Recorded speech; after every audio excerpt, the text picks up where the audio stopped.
शरीरों शरीरों का कि वही रूप, वही पांच भौतिक शरीर, कभी नहीं। ये हमारे प्रभु का सृष्टि का ढांचा ऐसा बनता है खांचे से कि दोबारा देखने को नहीं मिलेगा।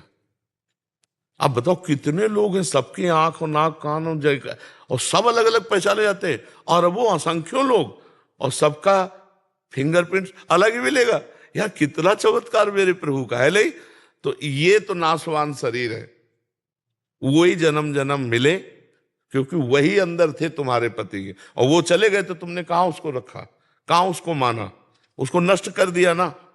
तो जो उनके अंदर थे वो प्रभु श्री कृष्ण थे, उनको तुम जानती नहीं, उनको तुम मानती नहीं हो। नहीं, ये प्रश्न न रहता, ये प्रश्न खत्म हो जाता कि मैं हे परम सुंदर सबके अंदर विराजमान श्री कृष्ण, मैं तो जानती नहीं थी कि तुम ही हो। मैं तो उस ढांचे को अपना प्रिय मान रही थी। अब वो समझ में आ गया कि ढांचे के अंदर तुम छुपे थे। आप ढांचे से प्यार नहीं, बाप से प्यार हो। अभी निहाल हो जाओ, अभी मंगल हो जाएगा और जन्म जन्म के लिए उन्हीं को प्राप्त हो जाओगी, उन्हीं के धाम जाओगी। पर तुम्हें अगर ऐसी आकांक्षा हो कि वो पांच भौतिक ढांचा हमें दोबारा मिले, तो असंभव। ये माया का खेल है। एक बार गर्त में गिरा दिया तो दोबारा खाक में मिलने के बाद वो रूप नहीं मिलेगा, वो फिंगरप्रिंट से नहीं मिलेगा, और वो जीवात्मा जो परमात्मा स्वरूप है वो मिल भी जाए तो तुम्हें किसी भी तरह से प्यार नहीं करेगा। ये केवल ढांचे ढांचे का होता है प्यार।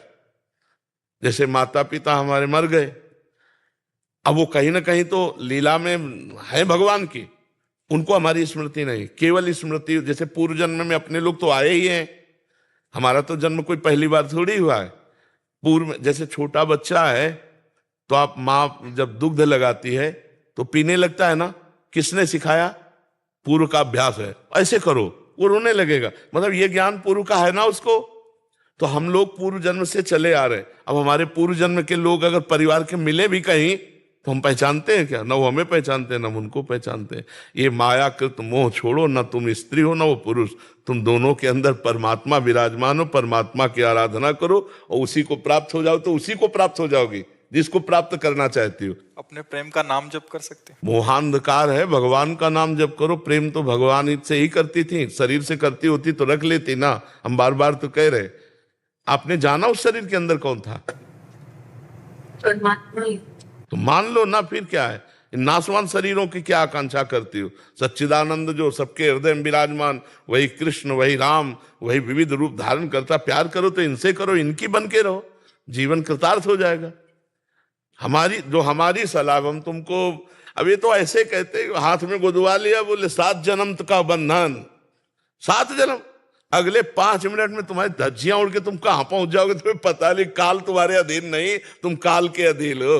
ये सब लौकिक वासनाओं की खेल है, शरीरों में आसक्ति होने के कारण। नहीं, एक परमात्मा के सिवा दूसरा कोई नहीं। हमारी बात समझ लो, आप सरल हृदय हैं, आप पवित्र हृदय हैं, इसलिए आपका प्रेम जिसे कह रहे हैं वो खास बात मोह में है। और मोह से प्रेम में आ जाएगा तो फिर आप जिधर देखोगे उधर आनंद सिंधु भगवान ही नजर आएंगे। हमें तो यही लगता है कि अपना प्यारा वही है, और सब कोई उन्हीं से प्यार करता है यार, सब कोई। अगर आपका पुत्र पधार जाए, मान लो पुत्र के अंदर का परमात्मा चला जाए, तो रख लो आप 10-5 दिन। आप पैसा दे के कहोगे कि अब ले जाओ, वो चला गया। कौन? जिसको जानते नहीं हो, और जिसको जानते हो तुम्हारे आगे पड़ा है। आप समझो, अनजाने में तो परमात्मा से प्यार सच्ची मानो। ये जैसे शरीर चल रहा है ना, तो इसमें नाम रूप लेकर लगता है मैं, वो जो मैं अंदर है वो पावर है, पावर।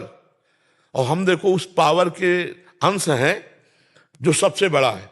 तो हम सबके अंदर एक बात रहती कि मैं सबसे बड़ा बन जाऊं, नहीं रहती।